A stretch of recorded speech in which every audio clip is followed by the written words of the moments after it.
And this is the Beer and Pretzel podcast. We're an actual play podcast that discusses and plays new one-shot role-playing games every other week. We play them, then we review them, and occasionally we get the game's writer come on for an interview about their game.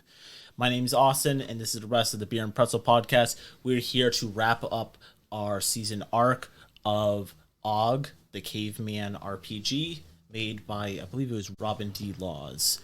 And in this episode, it'll be just a discussion between all of us, Brad, Becky, Travis, and myself, as we discuss our time playing Og, the Caveman role-playing game, our thoughts about it, what we really liked about it, what questions we had about it, and perhaps what we would like to do in the future of playing, if we ever return to playing this role-playing game. So to those who've heard us play this before, great. If not, that's totally fine too. We basically just played this role-playing game where you play as cavemen during the age of the dinosaur, and depending on what your GM wants you to do, you have a bunch of different missions you can do. And in this arc that we did, we just played 3 different cavemen going around trying to kill dinosaurs and trying to make the first ever Cretaceous park. So guys, how was your experience playing the game? I think the idea is simple enough, and like it's one of those games that we like, that you can just pick up and play, and you can do it in one session. There's like no long rules or anything. I thought overall it was super enjoyable. I liked it quite a bit. We've played this before. I had more fun with it this time. I think that to really get the most out of it, you need to use the ingenuity that cave people were required to have. Like, with such few words, you really have to think about which words you take, how you use them. I think playing this again, I would like it even more. Makes sense. Yeah, that's my biggest thing. I love this game, don't get me wrong. I just think this is more of a campaign. Like, you build up experience over time. Sure. I don't know if this is so much a one-shot, even though it was fun. Like, this one-shot, one-time, like, adventure that we went on was great. I think had we expanded on it and actually gone into depth as to how we got the creatures and actually built up this crustacean park, I think it would have been a little bit more enjoyable. But it was overall great. Yeah, because that's, I guess, a question I would have for you guys is how you guys see this role-playing game. Because for me, it's a weird blend of falling between a larger scale role-playing game and a one-shot role-playing game. I prefer to play this as a one-shot role-playing game. It falls into the tropes of how I like these one-shot role-playing games, or what we call Beer and Pretzel RPGs, of having very simple rules, easy to pick up. Character creation isn't like Dungeons & Dragons or other role-playing games that takes a half hour or longer. We'll jump into character creation soon, but it's easy to pick up and play. Except, unlike some RPGs, some of Grant Howlett's RPGs are like 1 page or so. Some of the games we play are between 1 and like 4 pages. This was a 60-page PDF. A bunch of it was, to be fair, just stats for different dinosaurs and monsters during that time period. The rules itself isn't super long, but the rules and kind of set up the world was probably around 20 pages or so. So it kind of falls in this weird mixture of, is it just a silly game you can just pick up and play, or is it something you can play over, I don't know, a couple of sessions? But it sounds like for you guys, we played it once before. We played it on this podcast. You guys wouldn't mind playing it again and further establishing these cavemen in our campaign. They're creating like a Jurassic Park ripoff. So this is just personal opinion, is like a mini campaign, like not the full on like D&D takes months. Yeah, I think this would be more if we went a little bit more in depth than what we did, but still kept it relatively short. So like maybe like a 3 to 5 sessions. Yeah, I'd say 5 sessions max. Makes sense. Yeah, I can agree with that. Yeah, I think having a few sessions or even just the single session, I think I would enjoy playing it more every time I play it, but I do think that it is a good one-shot game. So I agree. I think it can be a really good one-shot game, and I think now that we've played it twice, we kind of understand the limits of our characters, because there are limits to being a caveman. Huge limits. Or a cave woman who can say 4 words and has 6 skills, or 3 skills for you guys, because you guys weren't the learned. I was. So I think if we like understanding the boundaries of what we can do, we'll have a better experience. Because like We couldn't beat up a beaver. It was a giant beaver. It was a giant beaver, to be fair. But we still couldn't harm it. We didn't. I don't think we ever hit it. No. We just made it really And uncomfortable. then after that, you guys were like, let's fight the giant crocodile that's 40 feet long. Well, Becky and I fell we into the fell pond. into it. We And didn't. we failed our checks to get out. And they tried riding it. So I was like, you know what? If they're going to ride it, I'm going to fight it. That's fair. I don't want my cave brethren to die. It is what a cave person would do. Yes. Yeah. Run away from the giant beaver, fight the giant crocodile. I'll annoy it. I won't fight it. I'll annoy the shit out of it. That's fair. I really do think that we got into a position where fighting it was the only thing we could do. But something I like about this game is that you do have to kind of approach it like a cave person.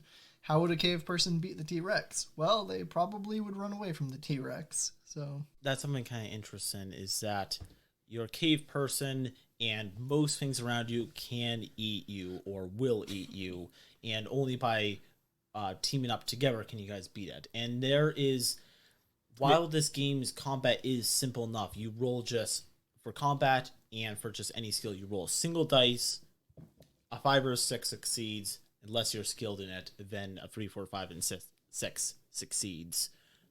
With combat, it's interesting because you could just hit things, just punch them right in the face. All you just say is, I hit it, you roll a dice, you see what happens. But there is a bunch of different attacks. So to go off what you guys were saying about doing this in a mini campaign, even though I like games like this that you can just pick up and play easily enough for one shot, I think it was better for you guys playing it this time, because the first time you guys played it, you guys didn't really use any of the special attacks. Use it more this time because you got to learn about them a little bit more, because there is a bunch of them, so remembering them all would take a while. So probably the more times you guys play, maybe perhaps your caveman would be better at combat over time. Which is why I'm saying, like, a kind of mini campaign. Like, you learn over time, but as a caveman does. Like, when a caveman wakes up in the morning, he doesn't know what he can do. He learns. He's like, okay, I'm going to punch this. That didn't work. I'm going to hit it with a stick. That works a little bit better. HBO presents Og the Caveman, the miniseries. The mini-series. How we got primal. How we got primal. Anyway. But no, so it's like that whole thing. It's like you're learning with your caveman, which is why, again, personal opinion, I think this would work as a 5-part miniseries. And this doesn't have to be all the time. Like, this could be, you do one part in the middle of whatever your big RPG, Deadlands, Dungeons & Dragons, whatever. And then you do a session of this when you're bored. And then later on, 3-4 months later, you're like, okay, I want to do another session of this because, you know, just want to have some fun. Yeah, just return back to the same world, the same characters. So let's go into the game itself and about characters, of how they're built, how long they took, or how easy or hard was it to make your characters. So I guess we're going to be talking about the technical part of it, of what you had to do to build your character. But I guess let's also talk about like how you try to envision making a character in this world where you're just, you don't have any special race or class. Well, I guess you did pick from some classes. Becky was the learned caveman. Travis was the banging caveman. And what were you, Brad? The grunting caveman. Yep. So there was some classes. But I guess let's talk about character creation. I didn't make a character myself, but it was kind of interesting just seeing you guys go over it. The most interesting aspect of Og's character sheets is the large section they have about choosing what words you know, because you roll a dice, and depending on what you roll, you know certain words, and you guys can just pick from the list or create your own words. So it is kind of interesting to see you guys kind of dive in and choose the limitations of what you guys know. And going back, what would you guys do differently, if at all, with creating your characters or choosing the words for your characters? So I thought character creation in itself mechanically is super simple, but it is complicated in the way that, like, you have to figure out what words you want and what skills you want to take, which, I mean, it's nice enough that, like, in the game you can decide your skills as you're going, which I think we all used that. But it was tricky because I'm supposed to be the learned caveman, but I rolled like trash and I learned 4 words. So picking the words was really hard for me because I was like, how am I going to communicate with these two with 4 words? But I kind of like that mechanic that limits us as players. Like, we've played other RPGs where you've been limited in your communication with your team. And I like that because I think it makes us think more creatively. That's true, yeah, because you have a limit of what you can say to each other, so you guys kind of have to work together to figure out what the hell's going on. Exactly. Or what you guys should do or can do. The only thing that I think was a problem is that all of us took pretty much like the same words. There were only Yes. one or two words that we each had that nobody else had. Like Becky, the only word Becky knew that I don't think anybody else knew was fire.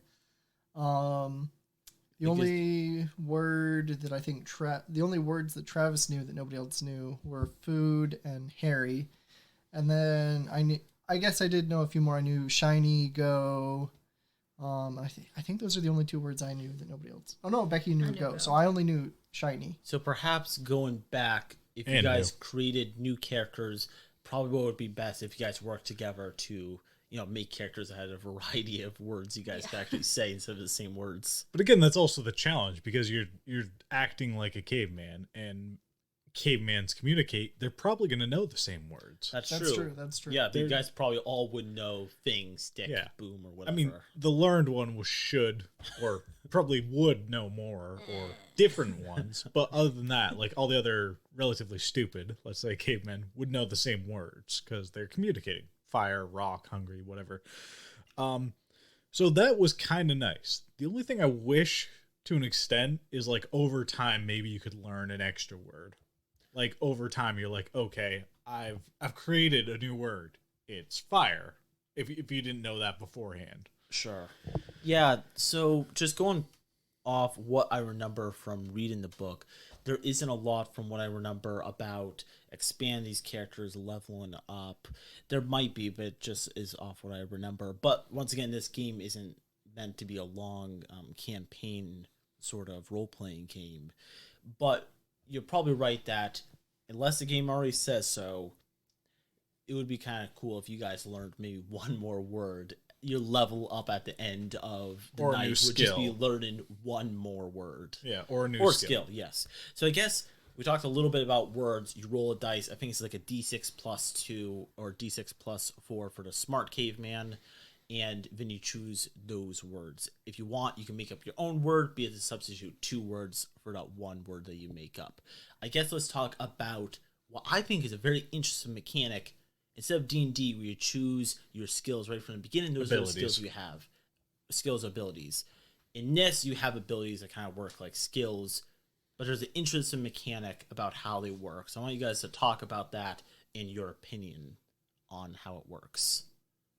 I like that you can pick up an ability as we're going because I think that really works for us as a team because, like, one of us can be like, oh, I'll take build, and then the next time we need something, somebody else can take the skill. So I think it works really well that, like, you can pick as you go because, I mean, we could have taken jump at the beginning, like think, oh, jump will be a skill we need, and we never needed anything like that. No, not really.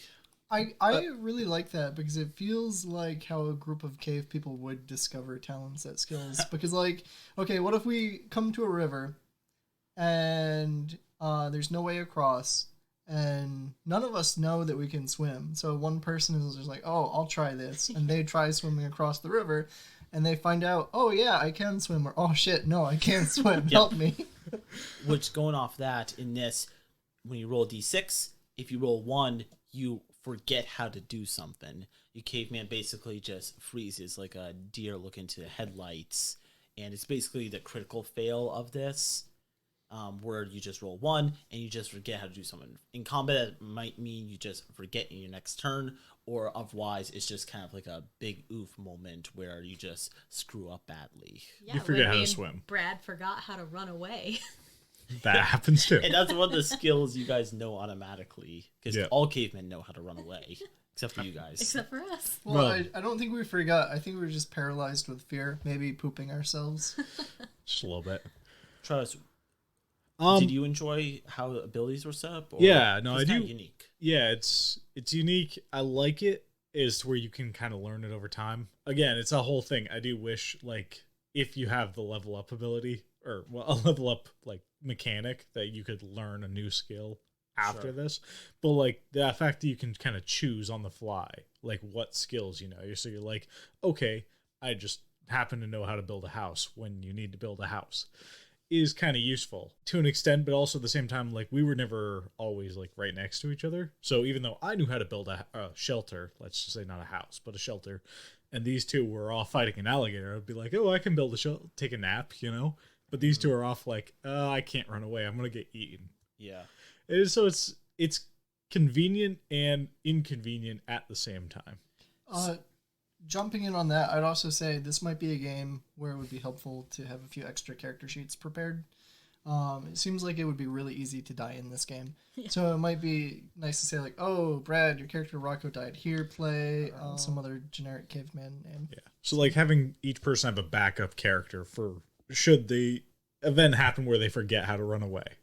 Yeah, so this game could definitely be, depending on the GM and how they run it, it could definitely be run as kind of like a Goblin Quest scenario where, or what's that other role-playing game you have in the book garden, Brad? Paranoia, where it's a game where you're expected to lose characters as you go. It's just how the game works. In this one, you guys didn't die either due to just luck or just me being a little bit nice. But definitely if I was a harsher DM, or maybe I threw more at you guys, or just more bad rules happened, which I don't know if you could roll worse than how you guys rolled last time.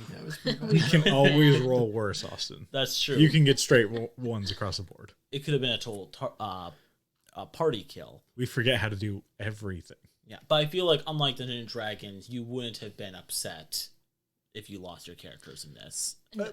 I mean, like with how easy it is to build the new one, no. Yeah. But at the same time, I do agree with Brad, like having an extra one on hand, at least one more, like per person. So we had 6 characters, should the event happen where we forget how to run away. Sure, if you just get killed off. Yeah. And also like how there's a bunch of abilities, but there's exclusive abilities too. I don't know if you guys thought that was annoying or not, but there's around 7 exclusive abilities in the game that you can't even roll for if you don't have that skill.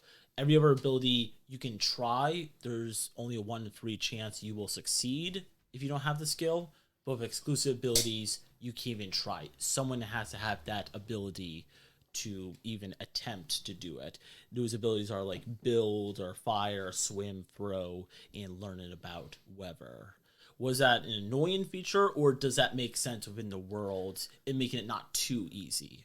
I mean, with the mechanic where you can learn on the fly, I think it makes it a lot easier. But like if we didn't have that mechanic, I think it would make it much more challenging. Definitely, I agree. Yeah, I would agree. Yeah, because you would get stuck in a situation. It's like you need to build. You guys look around and be like, guys, who took the build? Yeah. Like, I chose first, and I chose swim over build. Yeah. Yeah. I really liked the draw ability. I used that a lot, and that you actually draw something and show it to your team. I thought that was kind of a cool little mechanic in there. Which, like as cavemen do, they draw, hopefully. And of course, she was the learned one, so that makes more sense for her character that she has the draw ability, and she shows what she wants, and hopefully we do it, or can kind of figure it out. The drawings were beautiful, Travis. Sure.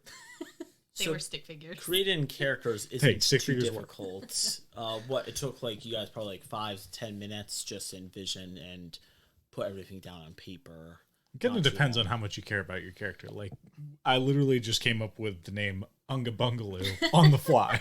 Yeah. That was after I created the character. I'm like, he needs a name. Unga Bungaloo. I always think naming things is the hardest part of any role-playing game. It's true, yeah. So character creation, pretty simple, doesn't take too long, and it kind of sets everything up for you depending on your class. The stats kind of fill itself out. If you're a bang caveman, your attack goes up a little bit. If you're a tough caveman, your hit points go up a little bit. Speed goes up if you're a fast caveman. If you're smart, you know more words, hopefully. Well, I was learned, so I knew more skills. Oh, skills, not words, skills, Yeah. Smart is words, learned is skills. Okay.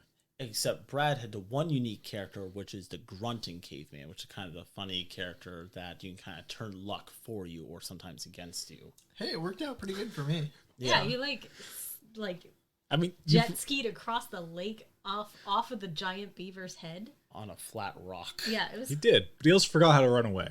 Yeah. Yeah. So, yeah. I mean, luck's not always in your favor, which is kind of the good thing about that character. That's true. So, besides character creation, the game itself, was the rules simple enough? Were you guys able to jump in the game easily enough? Or was there still room that you needed to learn or improve on yourself to learn the game and perform the best you could, or your caveman could, with some luck? I think the rules were simple enough. Like, it's honestly like, do a thing, roll the dice.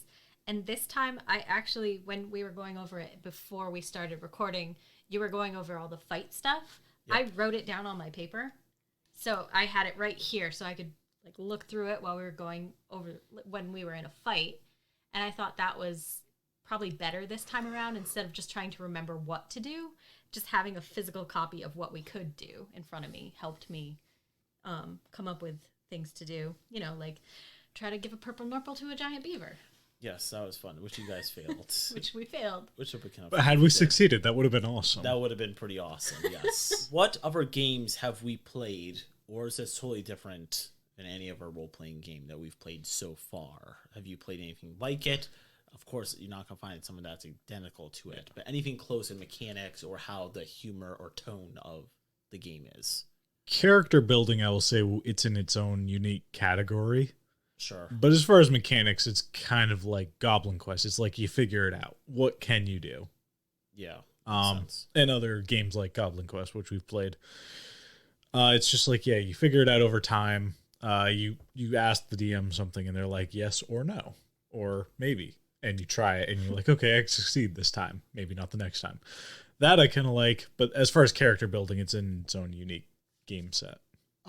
Goblin Quest, that's Grant Howlett? Yep. Yeah, this feels like a Grant Howlett game. We've played 3 or 4 other of his games.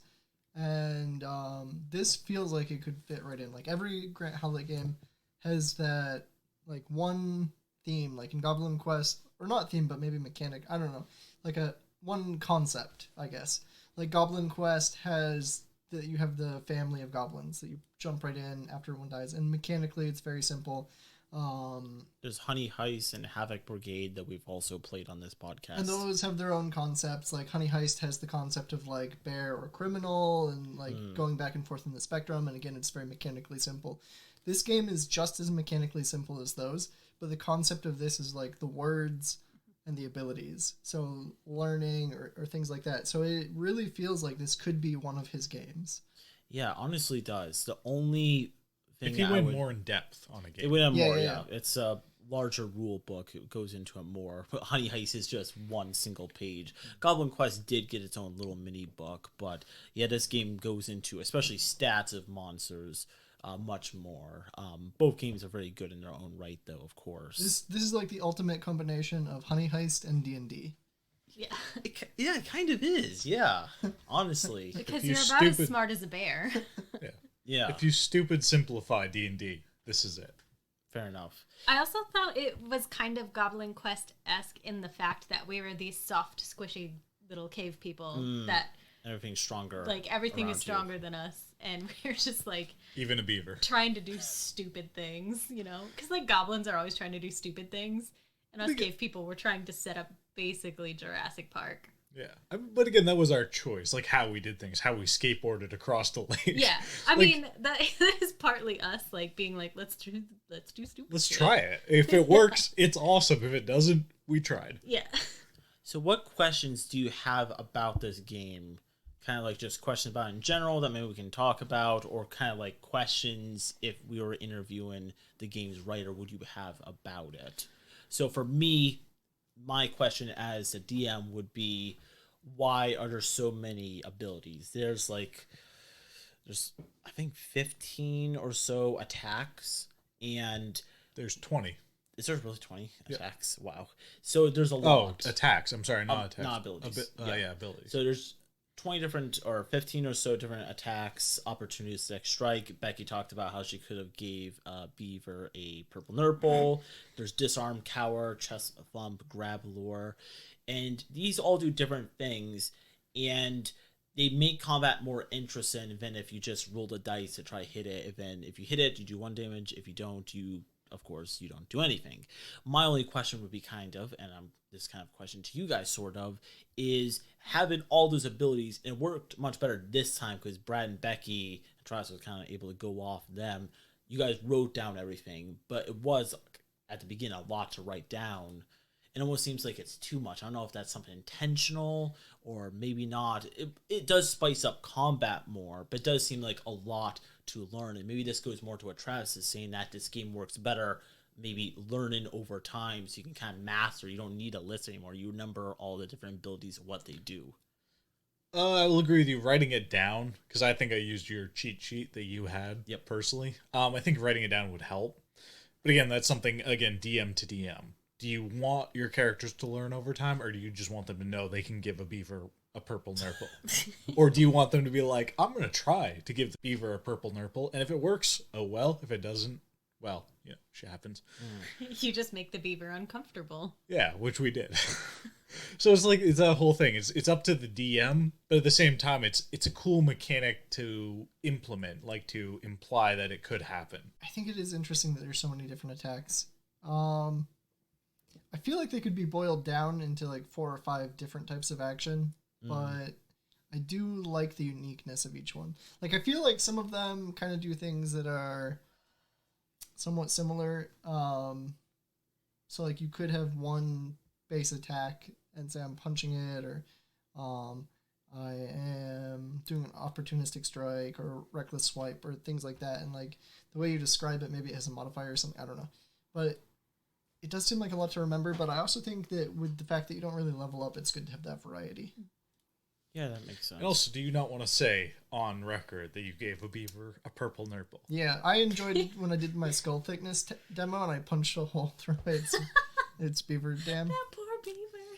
Yeah. We rated its hope by punching a hole through the roof. With your head. With your head. Yeah. So, I mean, it's like that whole thing. You get more, it's more flamboyant, more like you can say things that are interesting, but maybe not so much the experience, like, overall. Sure.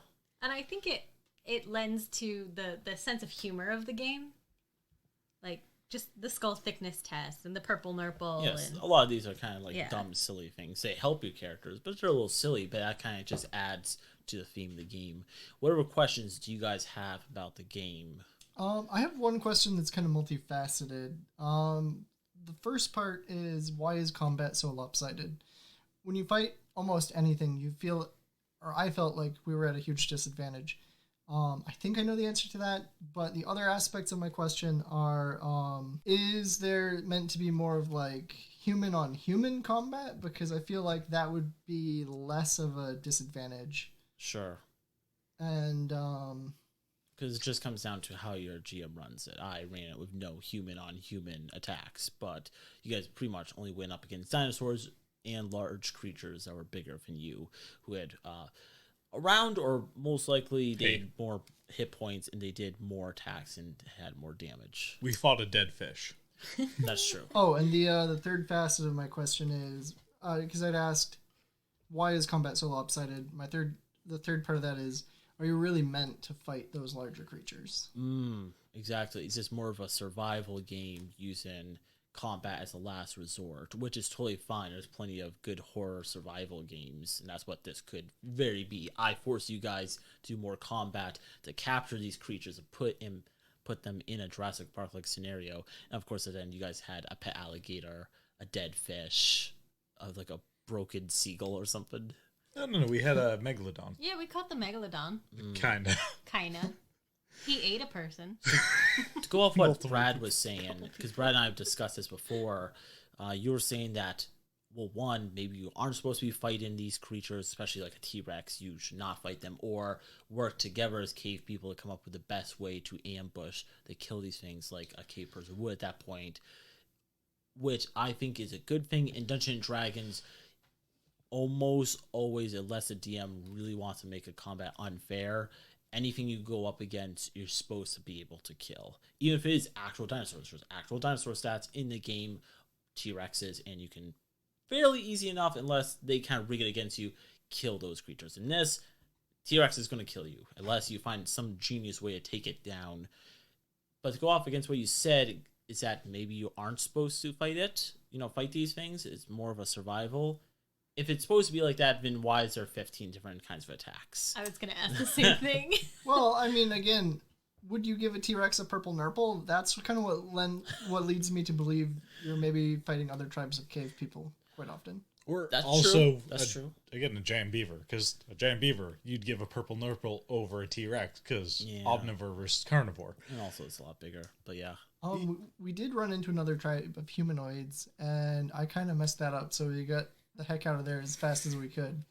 But I could see more of these abilities, the language, limitations, the different types of attacks really coming into play in regards to the other tribe. So what in the future, if we return to this game and play it, or for people that played it first time and might want to play it again, what kind of adventures could you see your cavemen go on, or maybe what kind of variety of things you could play in this game? Not with just me as your DM, but maybe a different DM who has a different way of playing the game.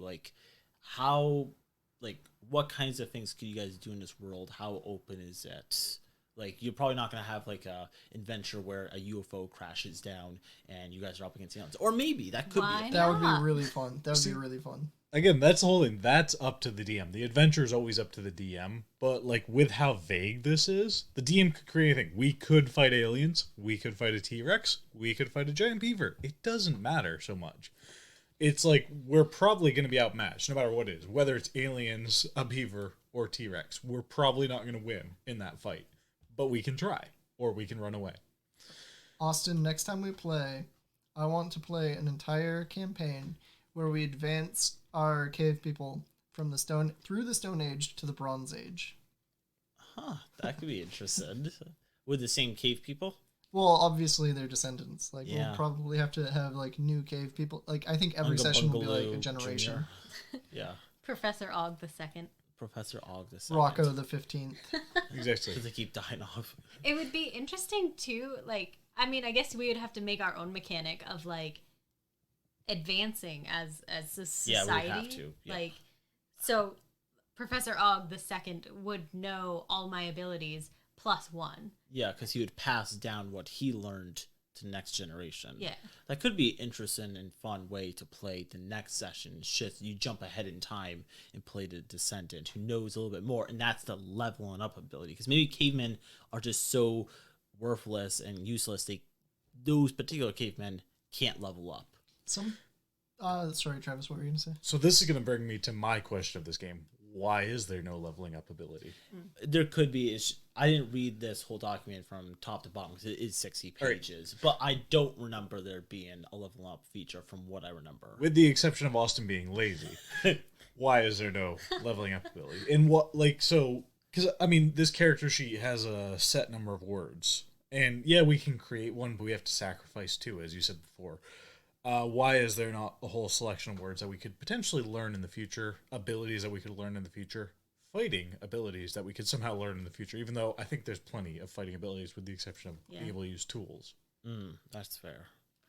I think that kind of would lead into my question, and I think my question is more on subject of curiosity, why these particular words? Verisimilitude? Yeah, I think that's more of a that's joke. A funny one. Yeah, it's a funny one. But, you, me, Harry, bang. I think it comes down to something that's good for this game in that you could have very much had this just be blank and people could have filled in their own, but then you would have people who were even being lazy or just at the moment weren't being super creative. They couldn't think of what words to do.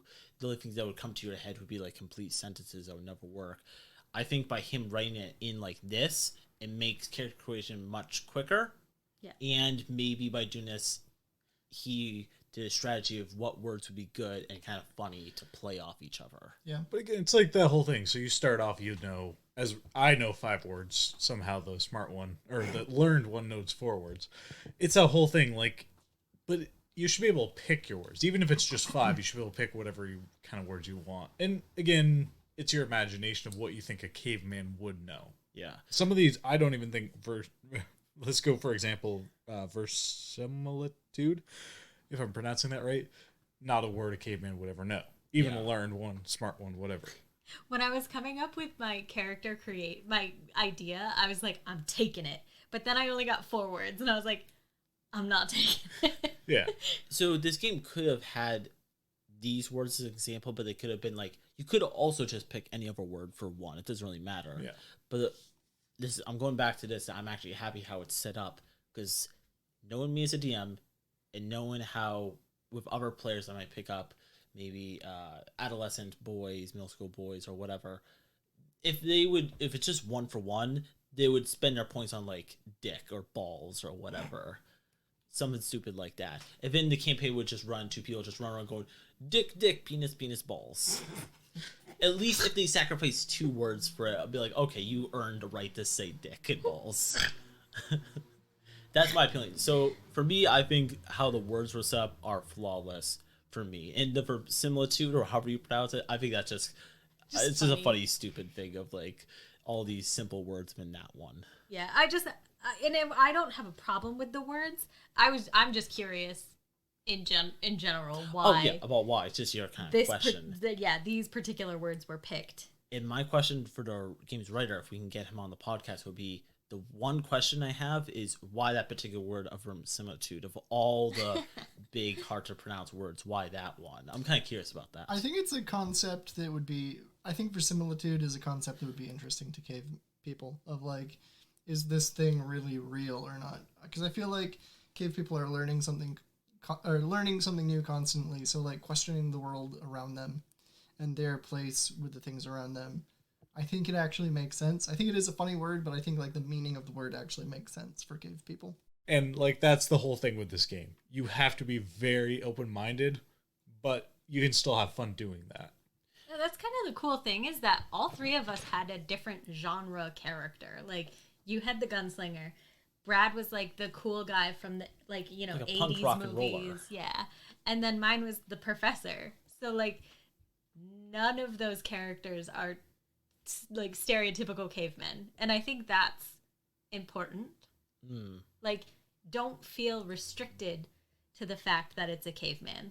Yeah, like you can be whatever, but it's in this setting, so how do you react in this setting? And I was just about to ask, as the final thing was, I just wanted you guys to say, how would you guys recommend people who want to jump into this game, what would be your last tip or advice in going and having fun? But you guys kind of said it, kind of just basically, and I guess maybe you guys can say one more quick bit, but you guys, Travis and Becky especially, just said of just kind of go in and have fun with whatever you're doing and kind of roll with the punches. Well, one more quick thing I'd like to say in regards to what Travis just said.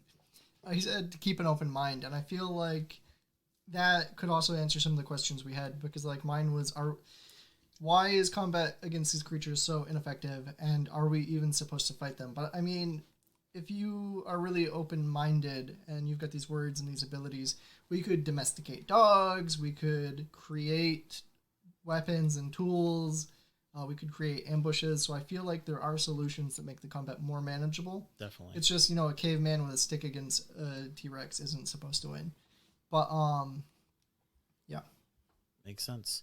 And just like I was going to say, last thoughts on the game, but mostly for players and DMs too, who might want to play it. Just expectations going forward for them. Expectations, like I said, I think overall this works better as a very, very mini campaign, 5 sessions max. And as I said before, open mind. Change your perspective on anything at any given time. You're a caveman. You do not know what's coming next. You might have a set idea, but you're going to go up against a giant beaver that's going to wreck you. It's time to run away. You can't outgun him. And probably the same thing for DM is just kind of go in, but like how you said with players, open mind to kind of just roll with it. Same thing should be for the DM. You're not doing a D&D adventure where it should be very structured about what you fight next and how the mystery kind of unfolds on itself. These are just keeping banging sticks against animals. Just let the people go out there and have fun and explore the world. But you can have a structure if you would like, of course. Yeah, this is not a game like D&D where you need to calculate the loot for the encounters and the experience rewarded per encounter and things like that. Like, this is definitely just a game that I feel like you keep loose and flexible. Like, I would say have fun with the setting.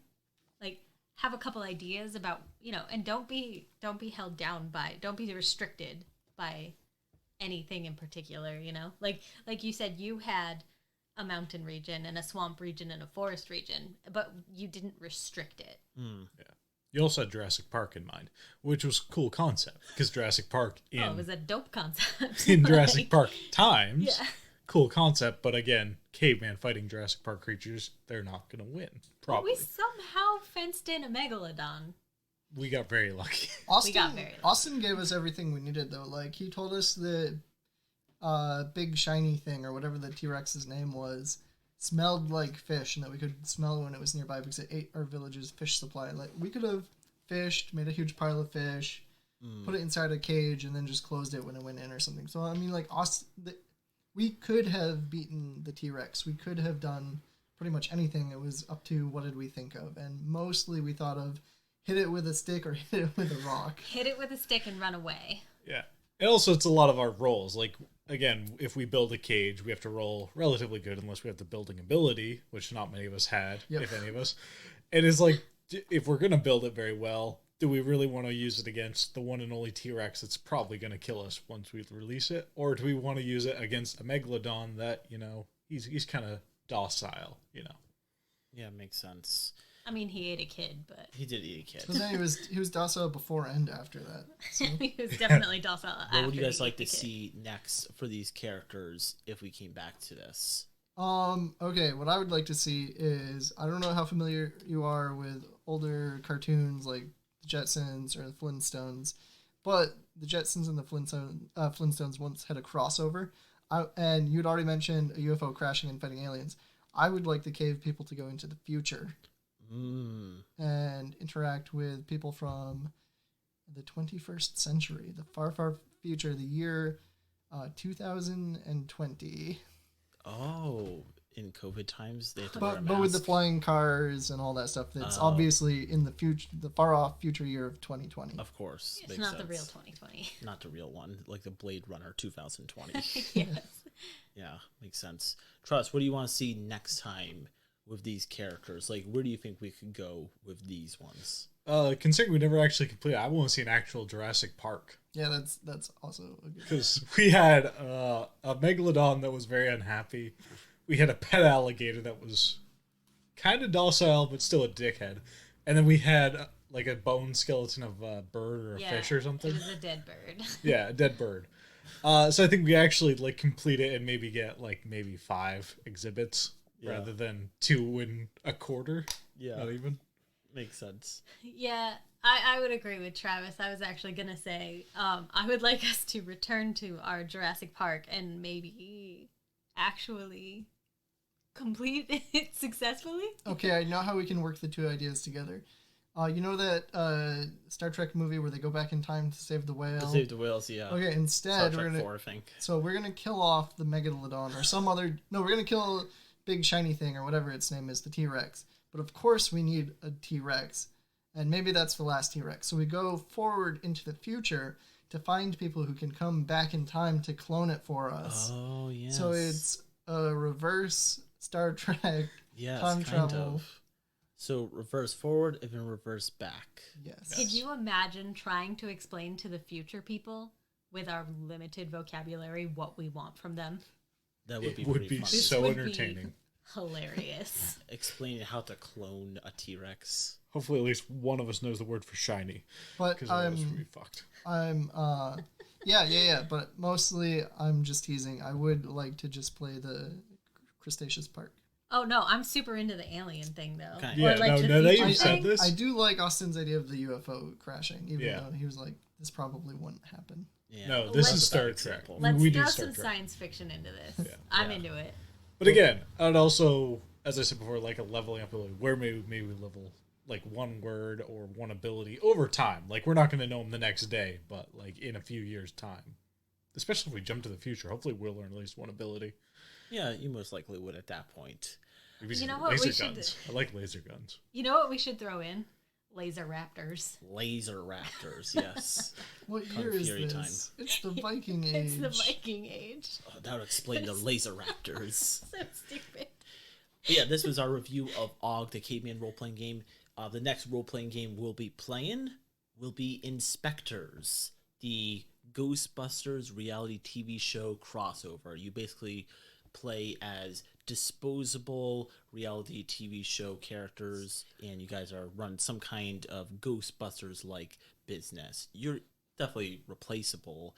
The business isn't, of course. So you're running not only your characters, but this reality TV show that's all about catching ghosts. And that'll be the next role-playing game we'll be playing. And then, of course, afterwards, we would wrap up with a review and possibly interview with the game's writer. I'm talking to the writer right now about Og, and we might come back and briefly talk about this game with him in a future episode.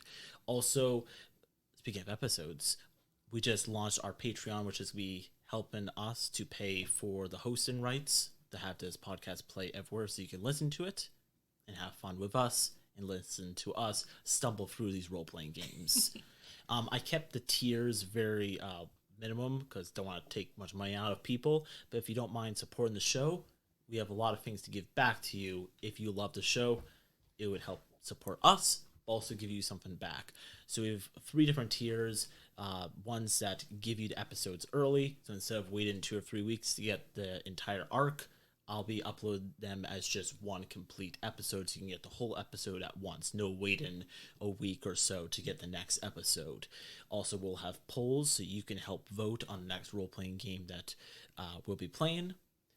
We're also, my favorite part of it is that on our Kobold tier, you'll be getting Forever a Gnome, which is a spin-off bi-weekly podcast where myself and maybe sometimes other members of the Beer and Pretzel podcast, we play in a solo-based role-playing game, because there are ones out there.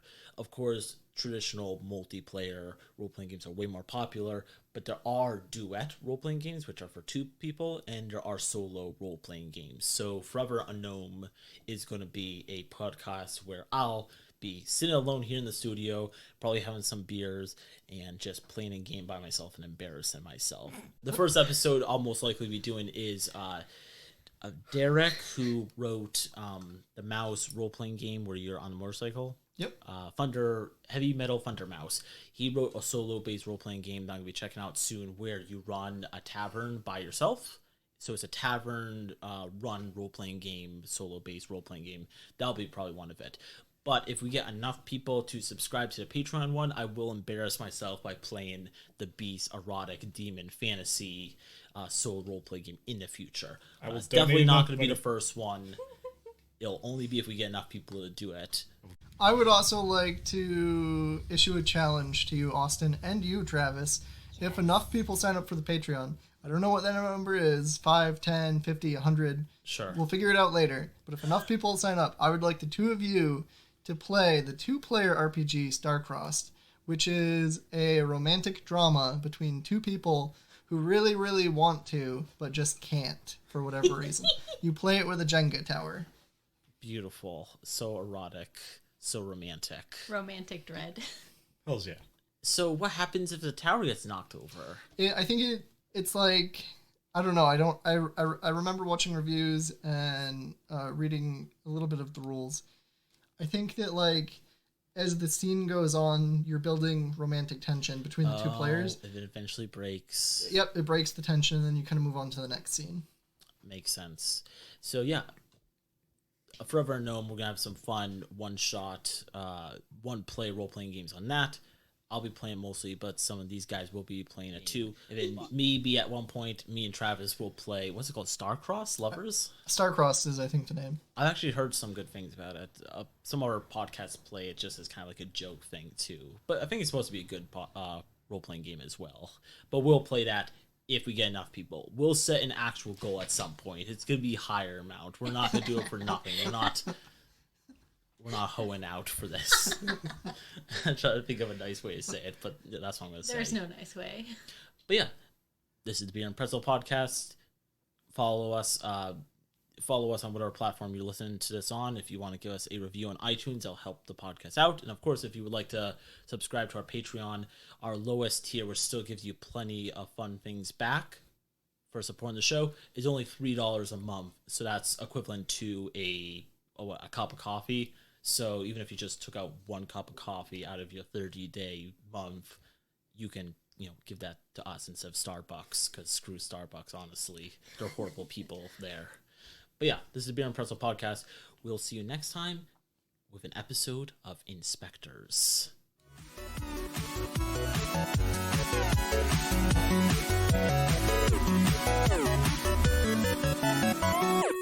This episode of the Beer and Pretzel podcast is brought to you by Brad and the Book Garden.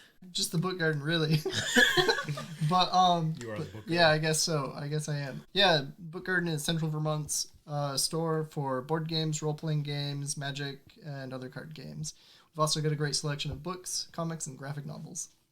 Yep, that was the advertisement for this. Next time will be way more professional. We're sponsored by the Book Garden. We'll see you next time on the Beer and Pretzel podcast.